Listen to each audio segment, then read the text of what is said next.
everybody, welcome and welcome back to my YouTube channel. My name is Jemienaftaly. This channel is about kids welfare. It's a channel whereby I create the awareness on common illnesses affecting children while growing up. I do this in a language that every person, especially the mothers, because they are the key caretakers of these children, can really understand. So welcome to today's episode. And this episode, I've gotten so much requests from most people to do this. And the topic of today is undescended testis. So let's start by knowing what it is all about. It's a scaring thing, especially to mothers. So let's get the knowledge on how to go about the undescended testis. So let's start by knowing the definition. What is it really? So undescended testis is whereby the testicles do not move from the abdomen of these babies to the scrotum where they're supposed to be. So normally during pregnancy, the testicles are formed inside the abdomen of these baby boys.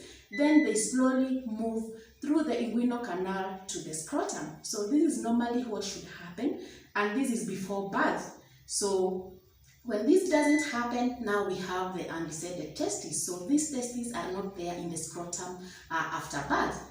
So then most people ask, what are the causes of these testicles? It is, first of all, it is a really common illness. It's a common condition in children. And let me start first say that 1 in 25 boys, newborn boys, normally have these undescended testes. But it is never painful, so mothers should not worry. It's not painful, and we are going to see how we know, how we diagnose, or how we are able to know that this child has got undescended testes. So causes, mostly we do not have any common cause. What really causes these undescended testes? What we have are predisposing factors. So factor number 1 that can lead us to have these undescended testes is if there is a family history of undescended testes, then there is a baby that was born in that family with the same condition. So this is one of the predisposing factor. Then another thing is in children with who are premature, the prematurity increases the risk of having the undescended testes.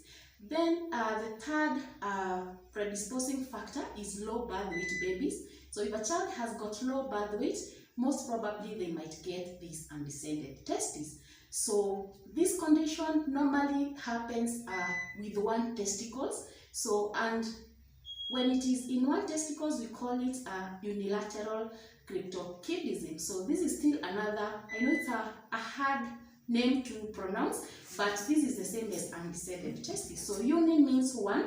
So if it is one testicle involved that does not descend, then this is a unilateral cryptorchidism. Now, if it is both that are involved, we have bilateral cryptorchidism. So bi again means 2.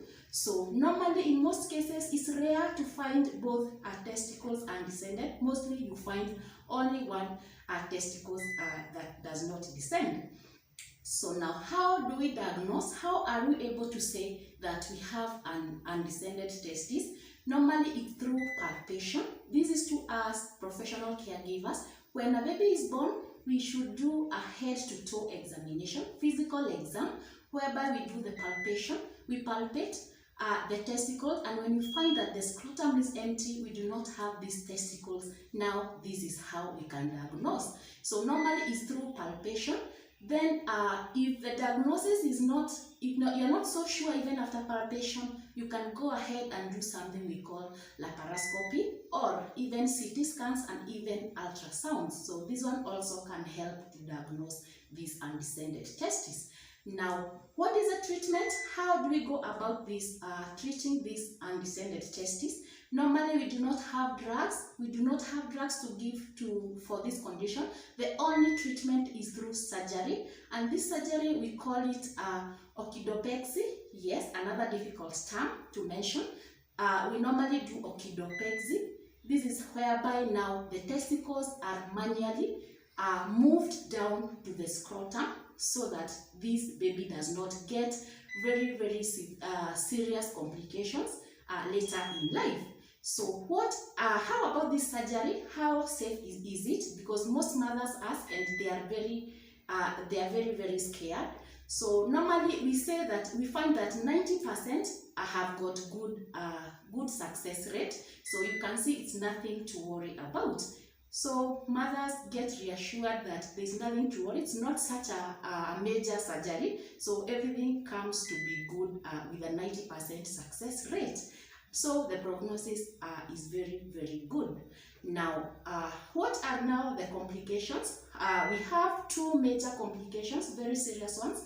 Number one is infertility. So we are going to, the life of this baby boy is going to be in danger when they become big. So they are likely to get infertility.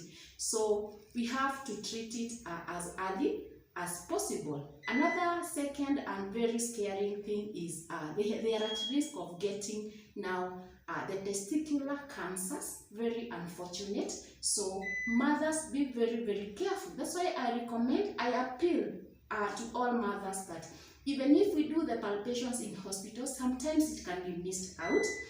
So when you are home with your baby boy, it's good to do the palpations yourself, especially when bathing these babies. You find most mothers want the caretakers of these children to do everything for them. So kindly take your time. It's a baby boy. Do the palpations as you bathe this child. And when you notice that these testicles are not descended, please come to hospital and see a doctor. So these are an appeal to all mothers again. Now, normally we give it up to after birth, and you find that the testicles are not descended. We normally give it 3 to 6 months, because that time they should descend now naturally. But if after that we want to do the surgery that we have just said, we do it at 6 months. We give them up to 6 months, sometimes up to 1 year. But the earlier we do the surgery, the better, because now we are sure that we are not going to get these complications later in life.